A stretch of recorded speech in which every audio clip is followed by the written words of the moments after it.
Hello, and thank you for visiting our channel Horror Stories Before Sleep.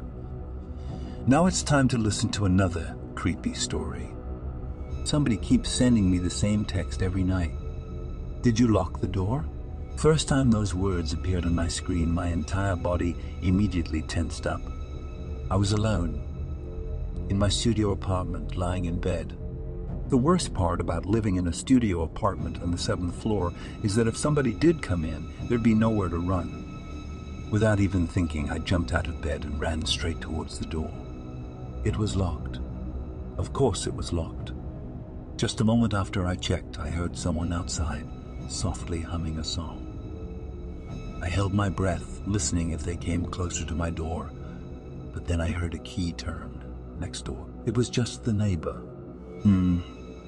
The next morning, all the paranoia and fear were gone as soon as I looked out my window at the lively town underneath. The sun was shining bright. The roofs of the houses were colorful and the lawns nice and green. There were children walking to school, people driving down the roads on their bikes, or going inside the bakeries and shops. This must be the safest place in the world. Even though I was looking down on them, I knew that I was at the bottom of the chain, new in town but ready to climb. At least that's what I had in mind when I moved here. Unfortunately, everyday life and a lack of discipline often get in the way. I often imagined owning one of those beautiful homes. I was told that if I worked hard enough, I would be able to afford one of them soon enough. But I wasn't so sure anymore. Lately, I've been thinking of moving away, maybe going back to my parents. Right as that thought crossed my mind, my doorbell rang. Joe was there to pick me up. He rang my door every morning to pick me up for work. We both had jobs at the local newspaper, and after realizing that we lived on the same street, we started walking together every morning. Not because we were terribly close or anything like that. Joe was nice and all, but I think we only started walking together because we were both too polite to say that we'd rather be alone in the morning. We hardly ever got past the most basic small talk. I know exactly 4 things about Joe. He is 61, which is more than twice my age. He was married to a man named Mark for 20 years, but is not anymore. He loves cats, but didn't want to get one because his apartment is too small. 4th is more of a guess. He moved here to start over, like me. It was Wednesday, so we'd already used up most of the regular small talk this week. The weather had been the same all week. There hadn't been anything particularly spectacular in the news. And I hadn't met many more people. I think Joe pitied me because I was young enough to start over but seemed to be awful at making friends. This might be another assumption, though. Our conversations never got that deep. Maybe that's the reason I showed him the text. He frowned for a split second, but calmed his face just as fast. Did you tell anyone about this? I shook my head. No, maybe it was sent to me by accident. He nodded. Seems likely. Don't let it freak you out too much.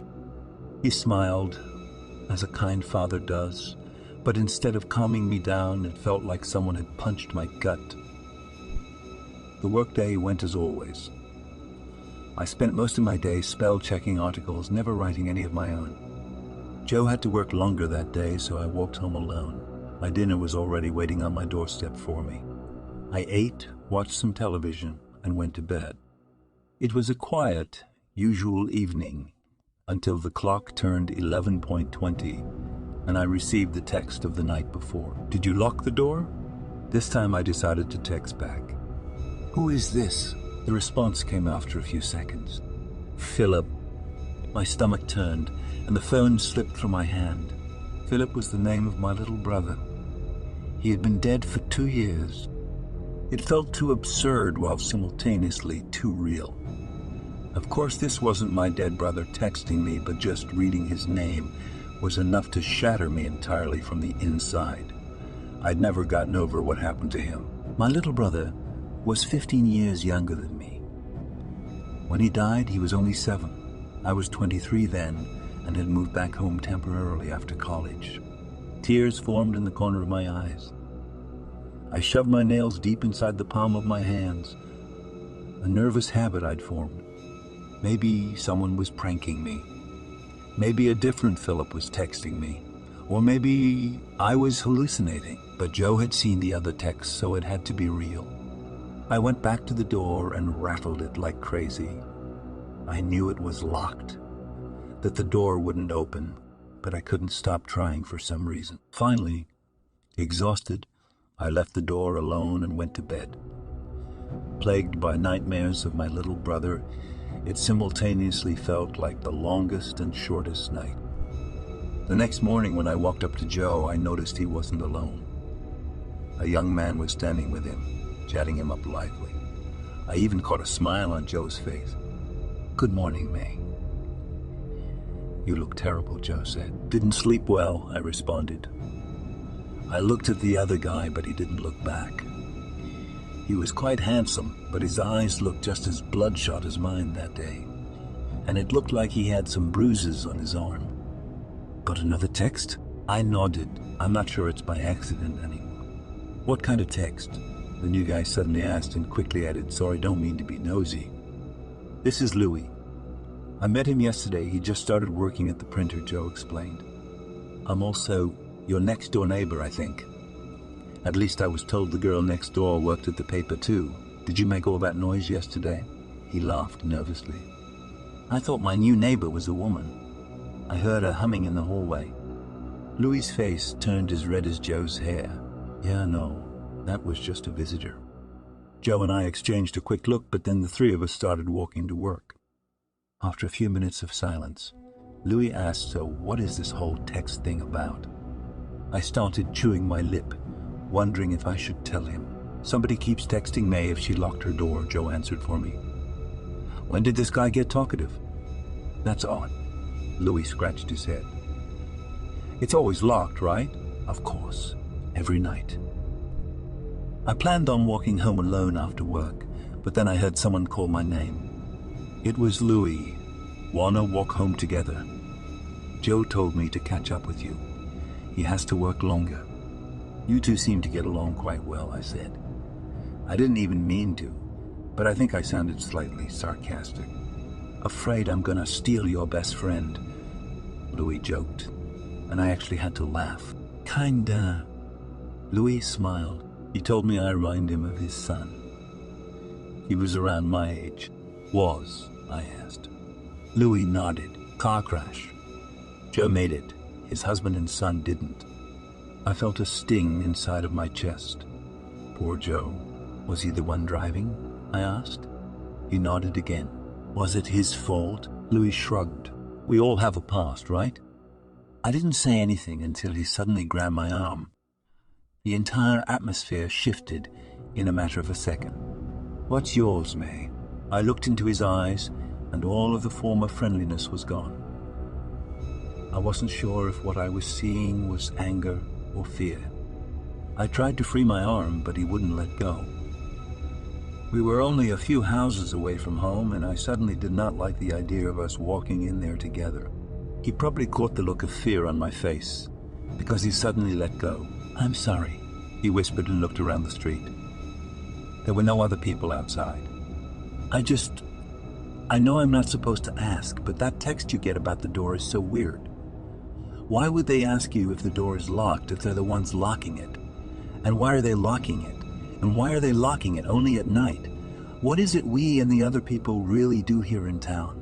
She comes to me almost Now I was the one grabbing his arm. "Stop talking." We walked up to the 7th floor. Dinner was waiting at both of our doorsteps. I wouldn't have gone up with him, but I knew he wouldn't do anything. None of us would. That night I slept through the text, but was woken up when I heard someone scratching at my door from the outside. "You didn't lock the door," I heard a familiar voice speak. My body tensed up and my breathing stopped. The doorknob rattled. I shivered. "Stop!" I screamed and walked up to the door. "Why are you doing this to me?" I shouted and punched the door. "Why?" Then I heard a loud bang from the wall behind me. It sounded like my neighbor was hitting his fists against it. "Don't." I heard Louis's muffled voice from behind that wall. but I ignored him. "I want to leave," I shouted, and then I heard the lock turn from outside. The door opened, and in front of me stood a woman. I didn't know her real name. She'd introduced herself as Mrs. M. I'd met her many times before, and every time she looked calm and friendly. She was supposed to appear like a therapist, one you could trust, but I knew it was just her shell. She tilted her head. "Oh, May, you'll never make progress like this. Where do you want to go?" "Home, to my family," I cried. "Oh, to your brother's grave and your parents who will forever rightfully blame you." She was right. There was no other place for me to go. This town was something out of a dream, a place that accepts anyone with nowhere to go. They provide you with an apartment and a job, and if you work hard and fit in with the community, they give you chances to grow and become even better. "Do you remember what we told you when you moved here?" I nodded. "I will never leave and I will never disobey." I clenched my fist. "But why were you sending me those texts?" "To remind you.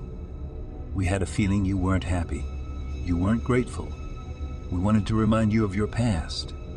My past? I'd just been back from college for a short time.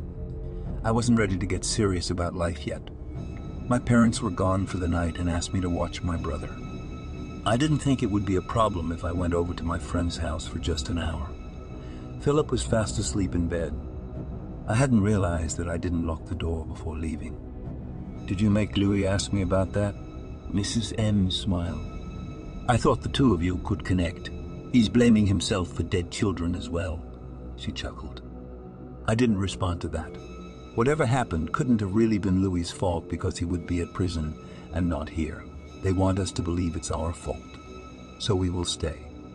But he found us. And we are here to give all of you a second chance at life. I took a deep breath. I know, and I appreciate that. When the citizens stay long enough, they really get turned. When they move into their house, their brains are washed so thoroughly that Mrs. M and the others in charge can do whatever they want with them. I realize how terrible it sounds. But when I came here, I really thought I didn't deserve a decent life. It was surreal enough to feel better than death. No, you don't. You know you can think about leaving, but you never really will leave. You will just make things a bit harder for us. I swallowed. There was someone else in the hallway. Backup. She usually brings someone with step 1 is easy. Me coming here to talk to you, sending you some silly texts. Part 2 is more physical. And part 3 is something you never want to witness. You can't use your second chance when you're buried underneath the town. Do you want to continue to part 2? I shook my head. She was right.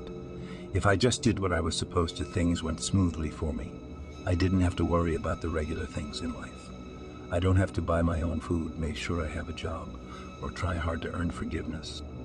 Everyone here has done something. Everyone has a past. As if she was reading my mind, she smiled once more and got ready to leave. But there was one thing I couldn't shake off. "Mrs. How do you know what the intruder said to my brother? Did you make that up?" She turned around one more time. "May, I never lie, and I do not like questions. How do you like this story? Write in the comments your opinion of what happened. Thank you for listening. Please use the subscribe button to hear new creepy stories every night.